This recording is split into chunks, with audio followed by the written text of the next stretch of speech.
Kata Rasul, hari ini dinding penghalang Ya'juj dan Ma'juj telah terbuka seperti ini. Kemudian Nabi SAW melingkarkan kedua jarinya, ibu jari dan telunjuknya. Kata Rasul seperti ini. Jadi bentengnya Ya'juj dan Ma'juj itu yang dibuat oleh Dzulqarnain itu sudah jebol dan sudah berlubang, dan Rasul mengisyaratkan dengan tangannya seperti ini. Artinya Ya'juj dan Ma'juj sudah bisa ngeker dari lubang itu. Dari sini kita tahu dari zaman Rasul benteng itu sudah jebol, tapi cuman hanya seibu jari dan telunjuk segini saja. Karena setiap hari dikisahkan Ya'juj dan Ma'juj itu kan berusaha keluar dari benteng itu. Dengan cara apa? Jadi kalau sudah menjelang malam, maka mereka keluar dengan cangkul dan macam-macam lah peralatan untuk menggali lubang sampai di waktu pagi. Ketika terbit matahari, mereka ketakutan. Kemudian pembesar mereka mengatakan, "Ghadan nahfir." Sekarang kita tinggalkan, besok kita gali lagi. Maka kemudian setelah besoknya hendak menggali bekas galian mereka, tiba-tiba tertutup kembali atas izin Allah Subhanahu wa taala. Jadi setiap mereka menggali lubang, keesokan harinya tertutup lagi, seolah-olah sia-sia. Tapi di zaman Nabi SAW mereka berhasil melubangi benteng itu walaupun hanya seibu jari dan telunjuk seperti ini. Artinya di sini apa? Ini sudah permulaan benteng itu sudah akan roboh dan sudah dekatnya kiamat. Ya.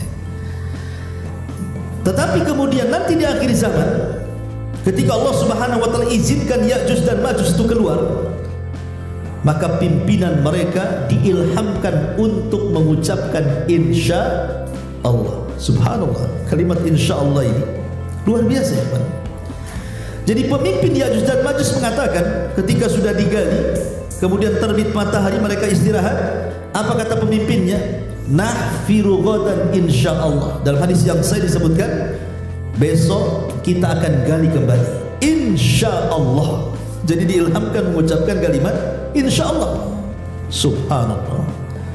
Atas izin Allah, setelah pembesarnya mengucapkan kalimat insya Allah, jebol benteng itu. Dan Allah Subhanahu wa taala menyebutkan fi kulli hadabin yansilun. Mereka keluar dari benteng itu seperti air bah yang turun dari ketinggian saking banyaknya itu.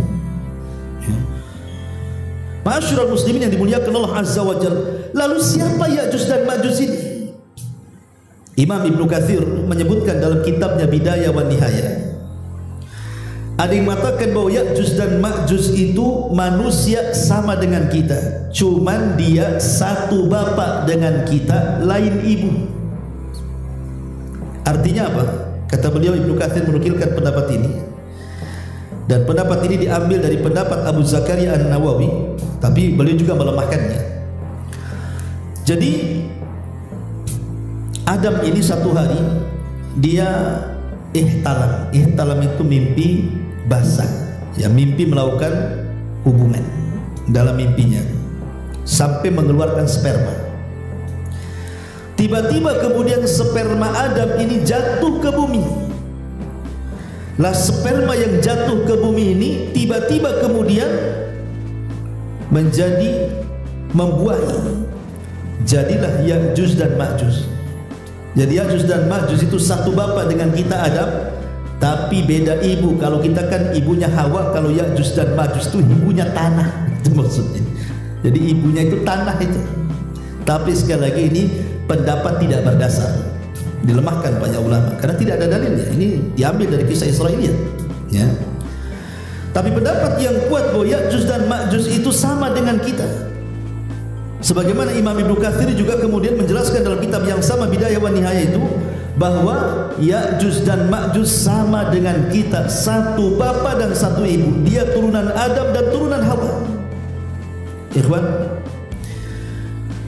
ketika di masa Nabi Nuh alaihi salatu wassalam, Allah subhanahu wa ta'ala kirim azab kepada kaum Nuh yang kufur dengan mengirim banjir bandang disertai tufan. Yang banjir itu kemudian meluluhlantahkan semua daerah dan tidak ada yang selamat kecuali yang ada di perahu Nuh. Makanya lihat hari ini bencana di Padang itu, ngeri kan banjir itu, sampai 4 kecamatan ke kabupaten dilahap dia kan. Sampai hari ini banyak korban belum dicari kan. Lihat bagaimana kalau banjir itu datang, ngeri kan azabnya. Lah di zaman Nabi Nuh itu Allah subhanahu wa ta'ala mengirim banjir bandang yang luar biasa, tidak ada yang selamat satu pun. Persis seperti permintaan Nuh alaihi salatu wasallam yang berdoa kepada Allah, la tadhar alal ardi minal kafirin dayyar. Ya Rabb, jangan kau tinggalkan satu jiwa kafir pun yang hidup di bumi gitu. Betul, Allah tidak sisakan satu jiwa pun setelah tragedi banjir itu. Yang selamat hanya ada di perahu. Makanya Allah mengatakan wa ja'alna dzurriyyatahu humul baqin. Kami jadikan turunan Nuh itulah yang selamat. Ya, dan Allah juga mengatakan di dalam Al-Qur'anul Karim surah As-Saffat tadi, wa ja'alna dzurriyyatahu humul baqin, dan kami selamatkan keturunan manusia itu hanya dari turunan Nuh alaihi salam saja. Lah kebetulan yang di perahu itu tidak ada orang lain kecuali putra-putra Nuh yang beriman. Nuh itu kan punya 4 putra. Pertama Kan'an, dia kafir, ikut agama ibunya, mati kena azab. Bahkan ketika mau ditolong oleh Nuh juga gak mau, dia lebih baik naik ke gunung, tapi juga tidak tertolong, tenggelam juga dia. Sehingga yang selamat cuma 3, Ham, Syam, dan Yafis. Inilah 3 putra Nuh ini yang melahirkan manusia sejak zaman itu sampai hari ini, bahkan sampai kiamat dibangkitkan. Semua manusia hari ini, mau di barat, mau di timur, mau di utara, mau di selatan, mau di benua manapun, itu turunan dari 3 orang itu. Mungkin nasabnya kembali kepada Syam, mungkin nasabnya kembali kepada Ham, mungkin nasabnya kembali kepada Yafis. Cuma 3 ini saja. Lah Syam ini disebut Abul Arab, maka orang-orang Arab itu nasabnya sampai ke Syam, putra. Adapun Ham ini disebut Abu Sudan, orang yang berkulit hitam, daerah Sudan dan sekitarnya, ya orang-orang Somalia, pokoknya yang berkulit hitam itu. Maka mereka nasabnya kepada Ham. Adapun orang-orang yang seperti kita, yang matanya sipit-sipit, kecil-kecil, bulat-bulat, ini turunan Yafis. Ya, kalau umumnya orang-orang Asia ini, kalau ditarik nasabnya itu sampai kepada Yafis putra Nuh. Lah di antara turunan Yafis putra Nuh adalah Ya'juj dan Ma'juj. Jadi Ya'juj dan Ma'juj itu manusia. Dia bukan makhluk aneh. Walaupun ada, kita tidak mengingkari beberapa pendapat para ulama yang mengatakan bahwa Ya'juj dan Ma'juj itu adalah makhluk yang sangat besar, semacam raksasa. Sampai-sampai kemudian disebutkan dalam hadis yang lemah, tidak bisa dijadikan sandaran, karena mungkin diambil dari kisah-kisah Israiliyat. Jadi bentuk Ya'juj dan Ma'juj itu seperti pohon arus. Pohon arus itu ada di Lubnan, di Libanon sana. Itu tingginya sampai 120 hasta. Jadi pohon arus itu tingginya 120 hasta. Satu hasta itu dari sini ke sini. Ya. Kalau kita meter berarti satu hasta itu setengah meter. Kalau 2 hasta 1 meter. Berarti kalau seandainya 120 hasta berarti 60 meter. Oh, itulah tingginya Ya'juj dan Ma'juj. Musola ini aja nggak sampai 5 meter. Ini 60 meter kan. Itu kalau jalan dagdug-dagdug gitu kan, raksasa besar. Ya, ini satu pendapat. Tapi ada yang mengatakan Ya'juj dan Ma'juj itu tidak sebesar itu. Bahkan dia makhluk yang kecil. Dia mengatakan panjangnya sekitar 4 hasta dan lebarnya 4 hasta. Berarti 2 kali 2 meter lah kan gitu. Jadi tingginya 2 meter segini, lebar badannya 2 meter, kotak jadi kan itu ya. Ini juga satu pendapat.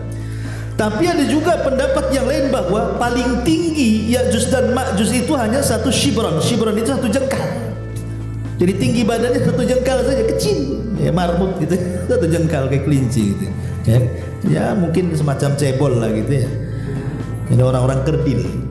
Ada yang mengatakan seperti itu. Tapi ada yang mengatakan bahwa Ya'juj dan Ma'juj itu makhluk lain. Dia manusia tapi memiliki 2 telinga. Telinganya sangat lebar sekali. Ya.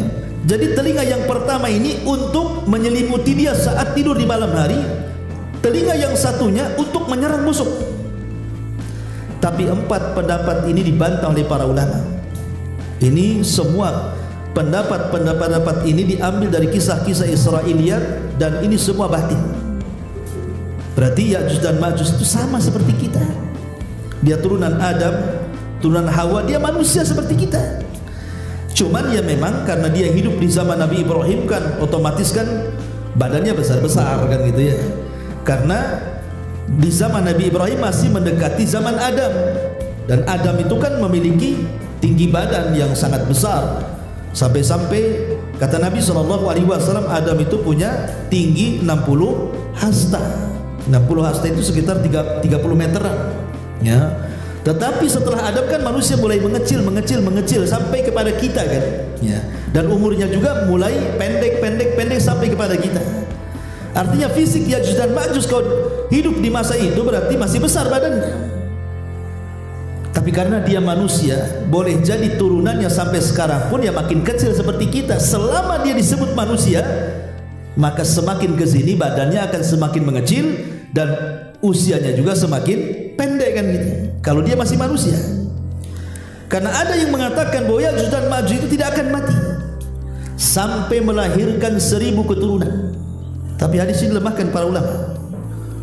Ya, tapi yang jelas bahwa Ya'juj dan Ma'juj itu Allah berikan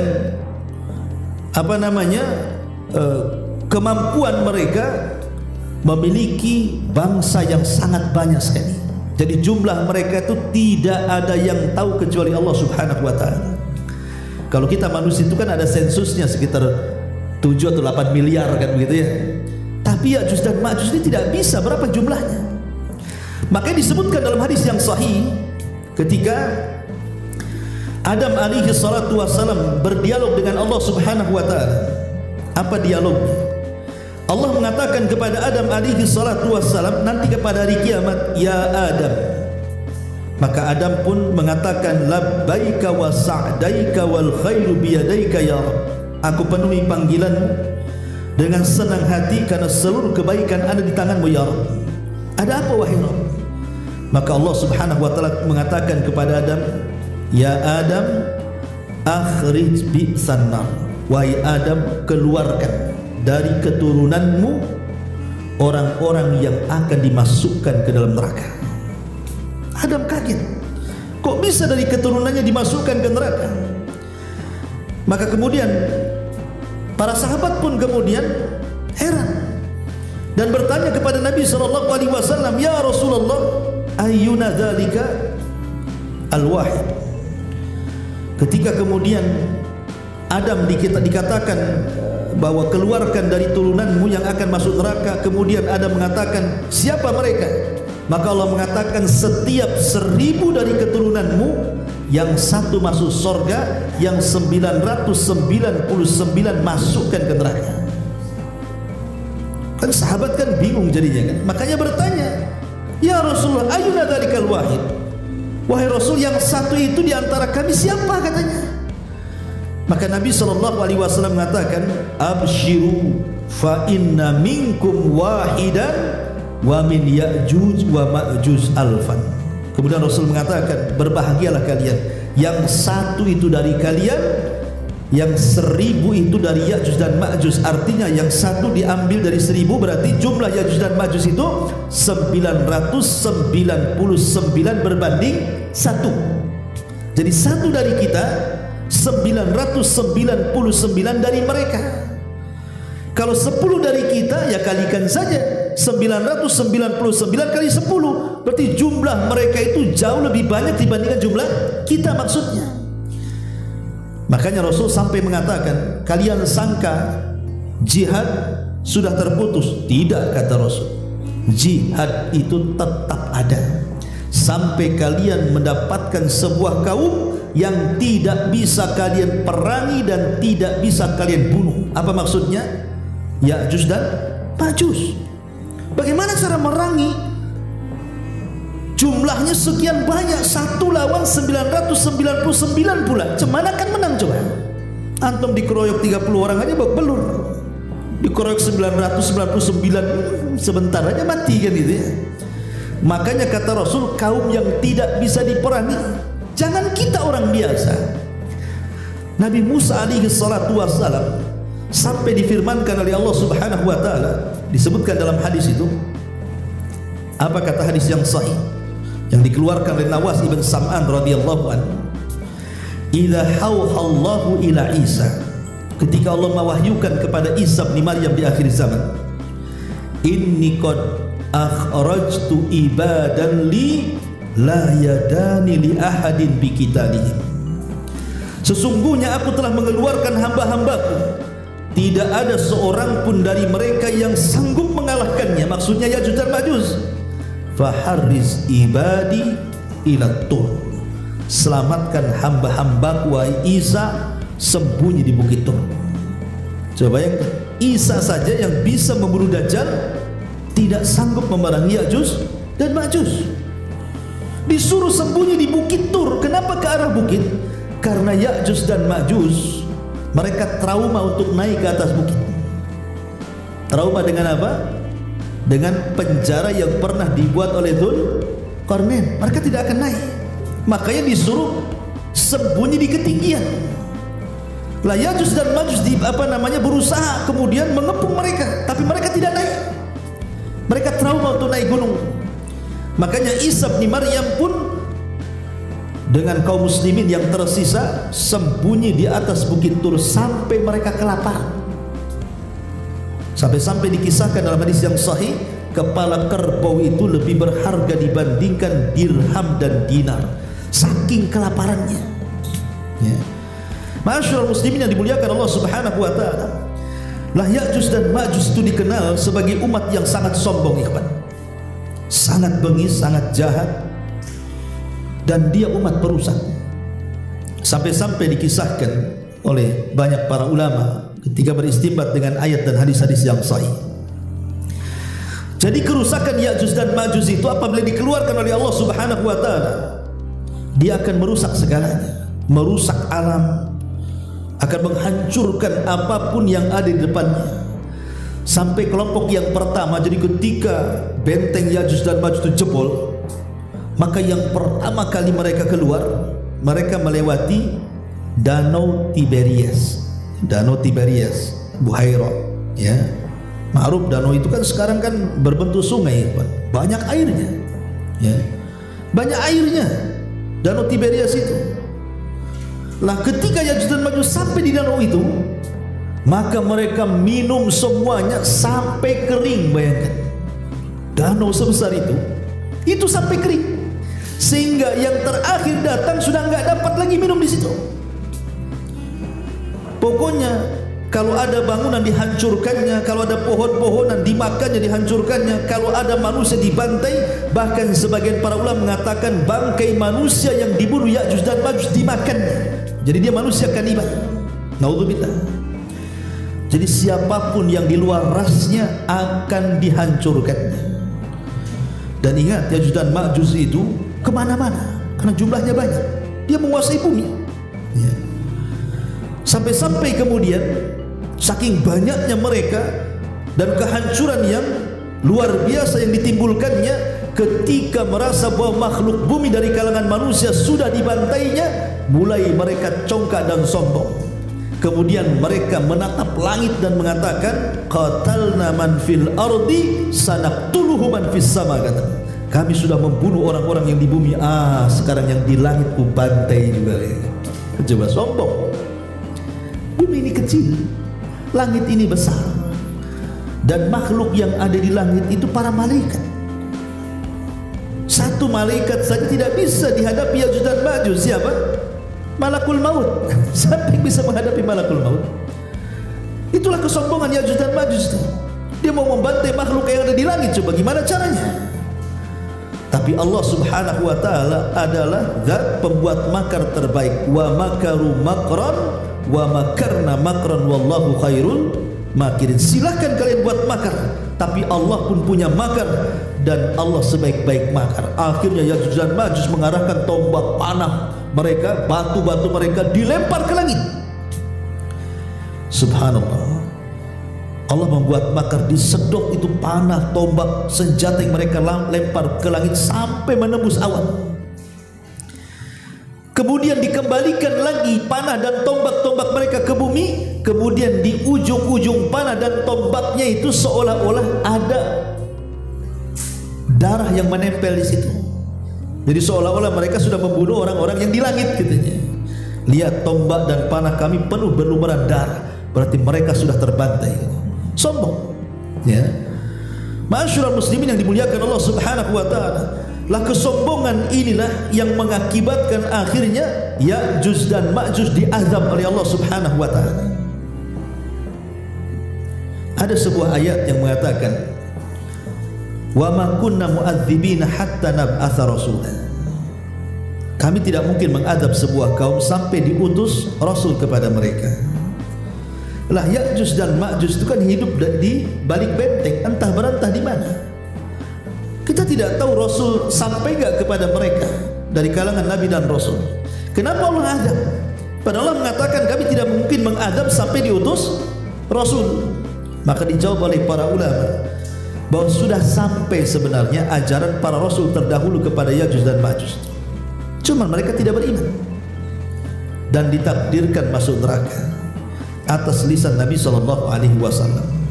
Jadi mereka adalah orang-orang yang pantas masuk neraka karena kekafirannya, kesombongannya, karena mereka merusak di mana-mana, melebihi fitnah Dajjal. Kalau Dajjal kan murni fitnah agama, kalau ini murni fitnahnya hanya merusak dan merusak, membunuh dan membunuh, menguasai dunia. Maka dari sinilah Isa bin Maryam yang berada di atas bukit Tur itu berdoa kepada Allah, meminta agar Allah Subhanahu wa ta'ala menghentikan kerusakan Ya'juj dan Ma'juj ini. Akhirnya Allah mengijabah doa Isa bin Maryam dan doa kaum muslimin yang berada di bukit Tur itu. Dari sinilah Allah Subhanahu wa ta'ala mulai mengadab mereka. Dengan cara apa? Subhanallah, apakah mengirim para malaikat kemudian membantai mereka, ataukah mengirim bencana berupa banjir ataupun gempa atau yang lainnya, atau mengirim binatang-binatang buas untuk menghancurkannya? Tidak. Yang Allah kirim makhluk yang sangat kecil. Bayangkan, untuk merontokkan kesombongan Ya'juj dan Ma'juj. Apa makhluk yang kecil? Naghaf. Naghaf itu semacam ulat. Ulat yang biasa masuk di hidung kerbau atau kambing, yang kalau masuk merusak badannya kemudian mati. Coba, makhluk yang kuat, merasa sombong dan congkak, bisa kalah dengan seekor ulat. Begitulah Allah merontokkan kesombongan. Ulat di mana-mana, menjadi wabah ulat di mana-mana. Dan tidak ada satupun Ya'juj dan Ma'juj kecuali masuk ulat di lubang hidungnya. Subhanallah. Disebutkan dalam hadis yang sahih, kematian Ya'juj dan Ma'juj itu serentak. Jadi satu mati, mati semua. Coba. Bukan hari ini, besok ini, minggu depan ini, enggak. Pokoknya satu mati, mati semua. Begitulah Allah Subhanahu wa ta'ala apabila berkehendak, idza arada syai'an an yaqula lahu kun fayakun. Allah kalau menghendaki sesuatu, jadi-jadi. Ya.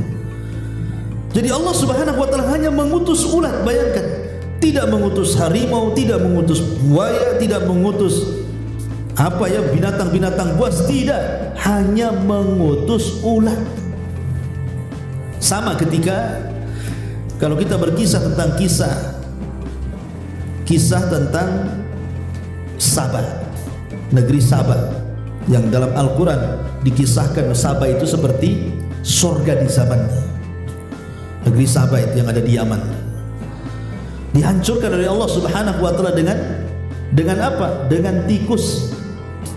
Jadi Allah kirim tikus untuk merusak bendungan. Tapi tikusnya besar sebesar kucing. Ya mungkin tikus got lah ya. Dan zaman dulu kan bendungan bukan kayak sekarang pakai semen, pakai batu. Kalau digerogoti tikus ya hancur lah itu gigi tikus tuh kan itu. Kalau dulu kan buat bendungan kan pakai kayu, ya kan? Habis digerogoti. Namanya bendungan, kalau satu kayu jebol ya jebol semua lah. Kalau sudah ada celah air masuk, mudah itu air itu untuk menjebol bendungan. Jebol bendungan Satma Arib itu. Akhirnya melantakkan negeri Saba, coba bayangkan. Karena kesombongannya Allah kirim tikus. Sama dengan Raja Abraha yang hendak menyerang Ka'bah kan. Allah kirim apa? Burung laut yang disebut dengan ababil. Entah dari mana datangnya tuh. Tiba-tiba menghancurkan Abraha kan. Begitulah Allah Subhanahu wa taala kalau berkehendak hendak menghancurkan kesombongan dari makhluk-makhluk yang congkak itu, tinggal mengirim tentara-tentaranya. Dan tentara Allah ini semua makhluk bisa dijadikan tentaranya. Ya. Maka Ya'juj dan Ma'juj mati dibunuh oleh ulat nagaf. Yang namanya makhluk ataupun Ya'juj dan Ma'juj kan jumlahnya banyak, ikhwan. Ya setiap satu jengkal ada bangkainya lah kan gitu. Bandingannya 1 banding 999. Apa enggak di mana-mana tuh bangkainya tuh. Sampai-sampai dijelaskan dalam hadis yang sahih bagaimana bersyukurnya para binatang itu dengan kematian Ya'juj dan Ma'juj itu. Kenapa? Karena binatang-binatang khususnya pemakan bangkai itu mereka senang bersyukur kepada Allah. Dapat makanan banyak kan begitu ya.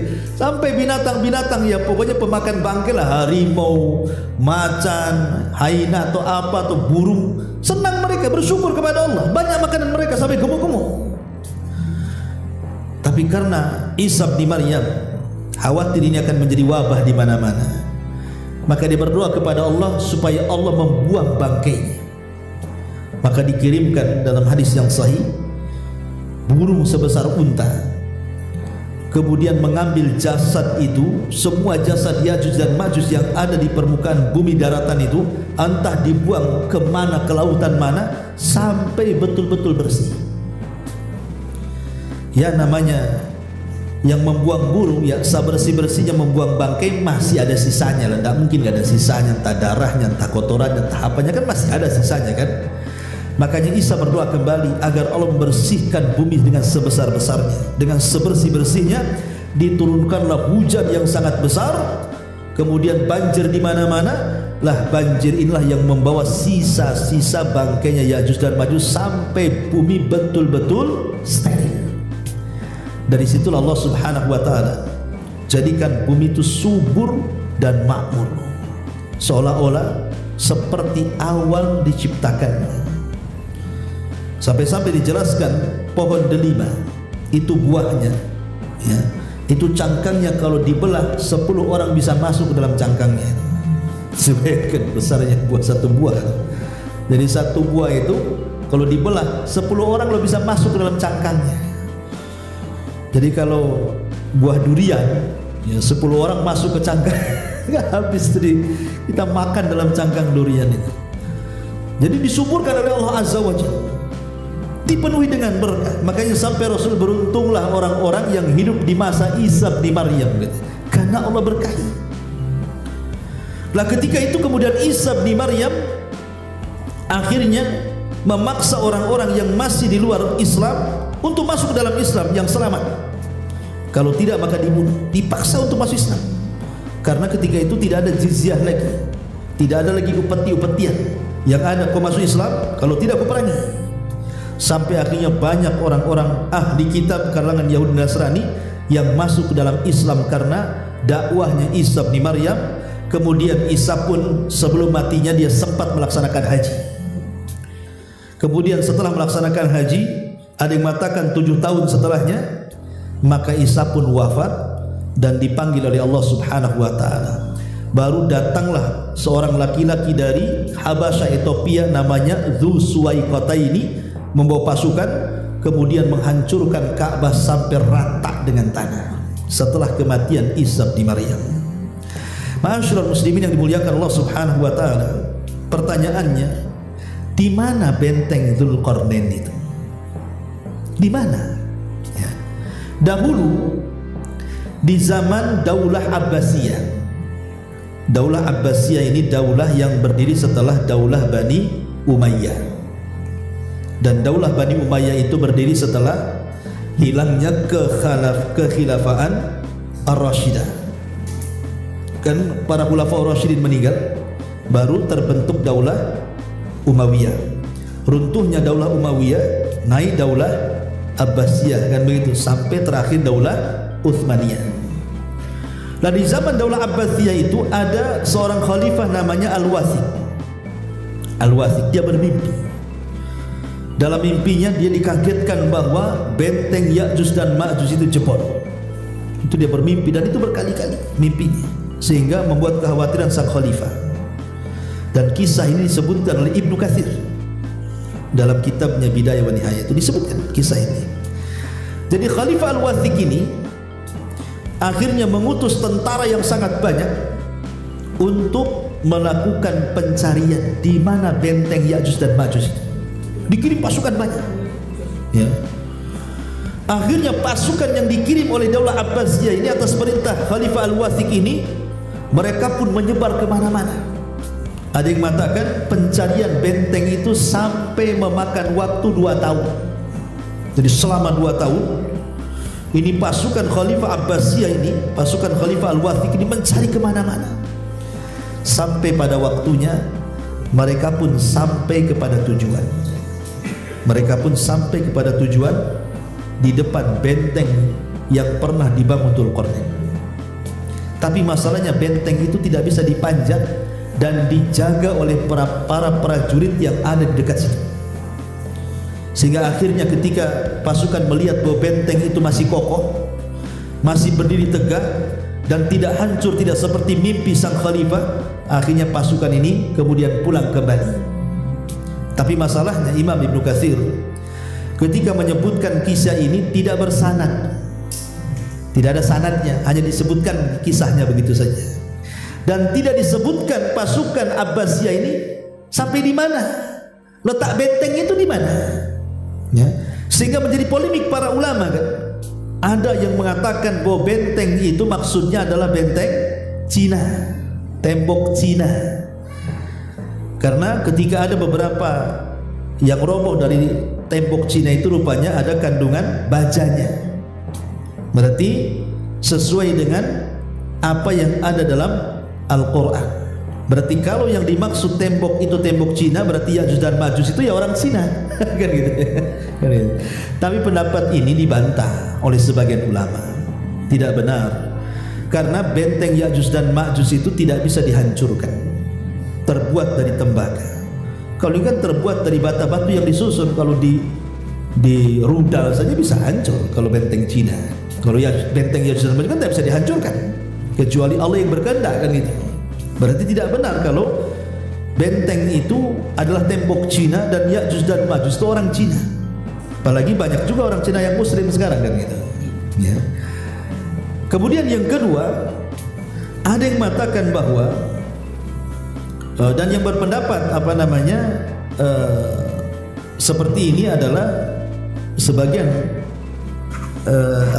orang seperti Sayyid Qutb. Nah, itu mereka memang berpendapat seperti ini. Terus sekali lagi dibantah oleh para ulama bahwa tidak benar kalau tembok Cina itu adalah Ya'juj dan Ma'juj. Tapi ada juga yang mengatakan tentang tembok Ya'juj dan Ma'juj ini. Jadi ada yang mengatakan itu berada dekat dengan daratan Cina, tapi ke arah selatan atau utara, wallahu a'lam. Karena ada yang mengatakan bahwa benteng ini terletak di daerah Armenia, Azerbaijan, yang sekarang mungkin disebut daerah Georgia, dekat-dekat daerah sana lah kan. Tapi kan ini hanya ijtihad para peneliti, ikhwan. Syekh bin Baz rahimahullah taala ketika ditanya tentang masalah Ya'juj dan Ma'juj, dia hanya mengatakan min jihati syarqi, min jihati syarqi. Pokoknya dia sebelah timur, sebelah timur. Maksudnya sebelah timur itu dari kota Madinah. Jadi kalau antum berada di kota Madinah, sebelah timur sana.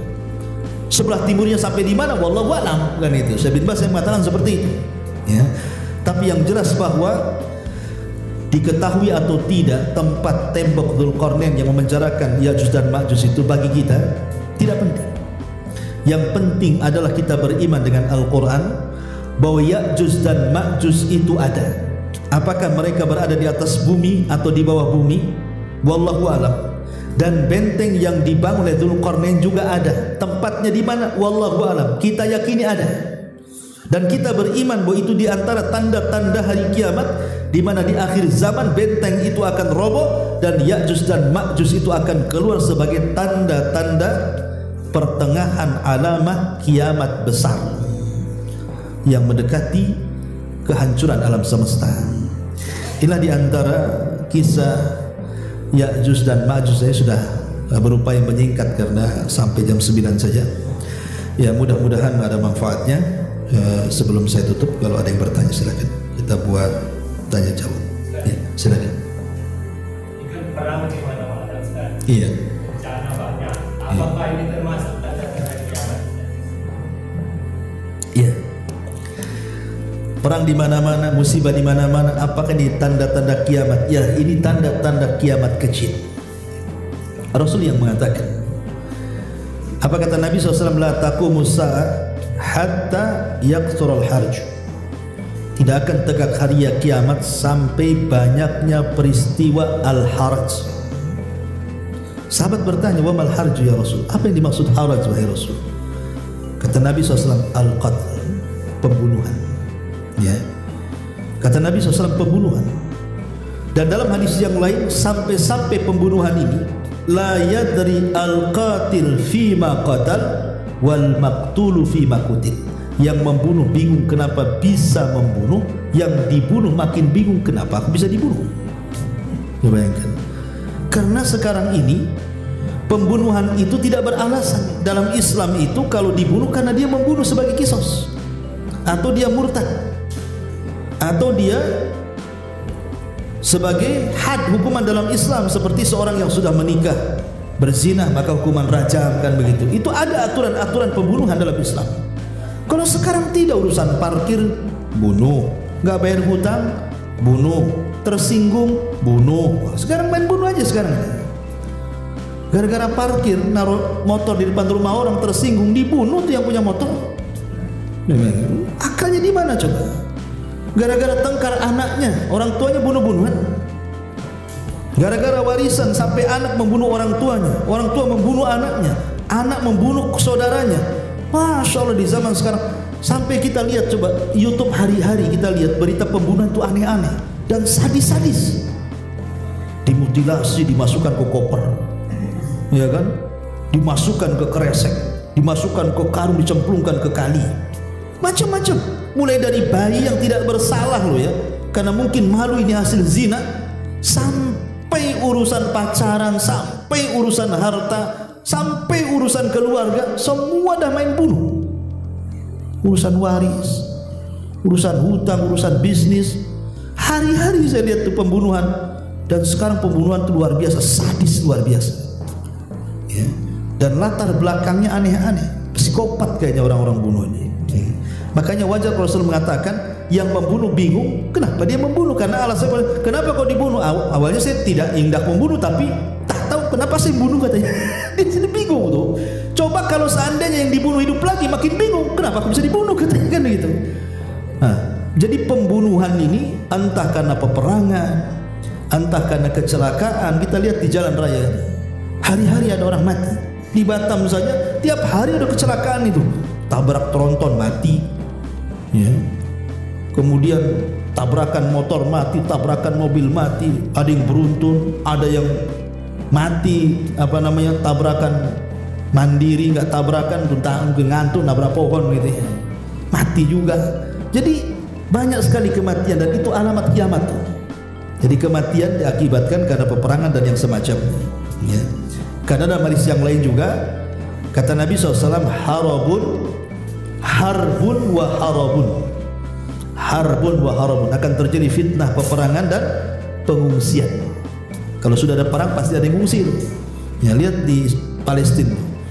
Perang di sini, ngungsi di sana. Nanti diserang di sini, ngungsi di sini. Begitu juga bencana. Ya, banyaknya banjir, kemudian gempa, semuanya itu adalah tanda-tanda kiamat kecil. Tapi ingat ikhwan, tanda-tanda kiamat kecil itu berbeda dengan tanda-tanda kiamat besar. Tanda-tanda kiamat kecil ini dia tidak bertentangan dengan hukum alam. Dia tidak bertentangan dengan ilmu fisika. Ya, coba bapaknya terjadi gunung meletus, kemudian gempa, di situ ada teori ilmiahnya. Entah geser lempengan, entah apa kan, ada teori ilmiahnya gitu kan. Jadi tanda-tanda kiamat kecil itu tidak bertentangan dengan ilmu fisika dan alam. Tapi kalau sudah tanda-tanda kiamat besar, inilah yang bertentangan dengan ilmu alam dan fisika. Bagaimana matahari bisa terbit dari barat? Di mana teorinya? Ya kan? Baru itu aneh-aneh. Kemudian binatang keluar dari perut bumi ini gimana ceritanya? Ya. Baru kalau tanda-tanda kiamat besar itu sudah aneh-aneh tuh. Tapi kalau tanda-tanda kiamat kecil ini ya masihlah sesuai dengan ilmu alam dan ilmu fisika, tidak bertentangan dengan teori-teori ilmiah gitu maksudnya. Tetapi penyebab bencana itu sekali lagi karena maksiat, karena ada orang yang mereka menghilangkan teori agama, hanya berpatokan kepada teori dunia. Jadi kalau ada bencana, oh itu lempengan geser, gitu. Oh tanya ke situ saja. Tapi kita yang beragama kan bukan itu. Kenapa bisa lempengan bergeser? Kenapa Allah geser? Ada apa? Nah itu kalau kita kan orang beriman kan bertanya. Dan Allah mengatakan, ma asaba min musibatin illa fabima kasabat aydikum wa ya'fu an katsir. Tidaklah musibah yang menimpa kecuali karena ulah tangan kita. Jadi kalau ada musibah di mana-mana pasti di situ ada maksiat.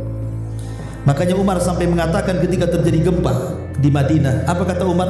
Kalau sampai gempa datang 2 kali, aku tidak mau satu atap dengan kalian. Pasti kalian ada yang bermaksiat, kata Umar. Bayangkan Umar sampai ngomong gitu. Ya. Jadi intinya bahwa itu semua adalah tanda-tanda kiamat, tapi itu tanda-tanda kiamat kecil, bukan tanda-tanda kiamat besar. Wallahu a'lam.